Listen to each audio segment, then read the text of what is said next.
غادي نحاولوا نطبقوا يعني هادشي اللي شفنا اللي عرفنا على لي زيماج في سي اس اس. غادي نحاولوا نشوفوا شنو معنى ديال باك جراوند ايماج. غنفتحوا كيف ما شفنا دائما هاد ليان ديال كود بان غنجبروا فيه. عندنا هنايا المحتوى ديال HTML وعندنا كذلك الايديتور ديال CSS. دونك في الايديتور CSS عندي جوج ديال لي ليان اللي هما مهمين بزاف فيهم لي فوتو.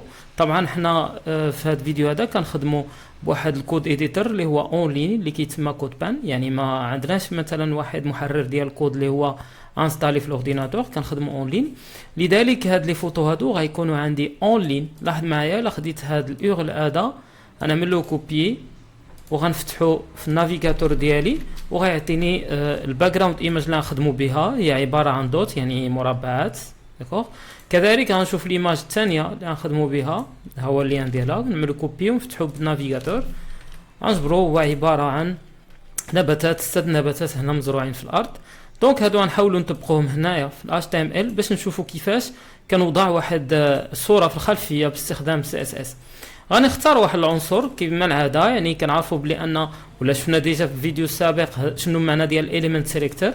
يعني غناخذ واحد ليليمون، مثلا غندي عنصر اللي هو بادي، غنطبق عليه هذا الباك جراوند ايماج. لذلك غناخذ هذا السطر ديال الكومونتير الاولاني اللي هو باك جراوند ايماج وغنطبق عليه هذا اليورل. لاحظ معايا هنا كتطبق لي واحد صوره ديال الخلفيه. طبعا هاد الصوره هذه راها كبيره بزاف، لذلك كتشبر لي لاباج كامله. داكوغ. غنحاولوا كذلك نطبقوها على اي عنصر اخر ماشي ضروري البادي. غنطبقها على H1 اللي هو الهيدينغ واحد. طبعا الباك جراوند ايماج ولا الصوره الخلفيه كتطبق على هاد H1 هنايا. لاحظوا معايا صوره كبيره، لذلك كتشبر لي الطول ديال الصفحه كلها. يمكن لي نطبق كذلك واحد الباك جراوند ايماج اللي ديجا هذه اللي هضرنا عليها اللي هي الصوره الثانيه ياك، نطبقها باغ اكزومبل على العنصر بادي. كذلك نعمل باك جراوند ايماج وناخذ هذا اليورل هذا. دونك باك جراوند ايماج وناخذ هذا العنصر. طبعا لاحظ معايا اش كيوقع فهاد الصوره هذه كتعاود، يعني كتريبيتا اوريزونتالمون و فيرتيكالمون. داكوغ. هذا كيتسمى باك جراوند ريبيت. طبعا انا هاد الباك جراوند هذه الا ما بغيتهاش تعاود مثلا في اوريزونتالمون فيرتيكالمون ما خصنيش نعمل باك جراوند ايماج، لا خصني نحيد هذا ايماج من هنا ونطبق البروبريتي باك جراوند فقط، حيت البروبريتي باك جراوند كتعطيني نطبق بزاف ولا نغير في بزاف الخصائص ديال صوره الخلفيه. من بين هاد الخصائص يمكن لي نبدل الريبيت، لذلك نقدر نعمل نو تيري ريبيت يعني ما تعاودش، لذلك الصوره ديالي بوحيده كتبقى هنايا في الصفحه.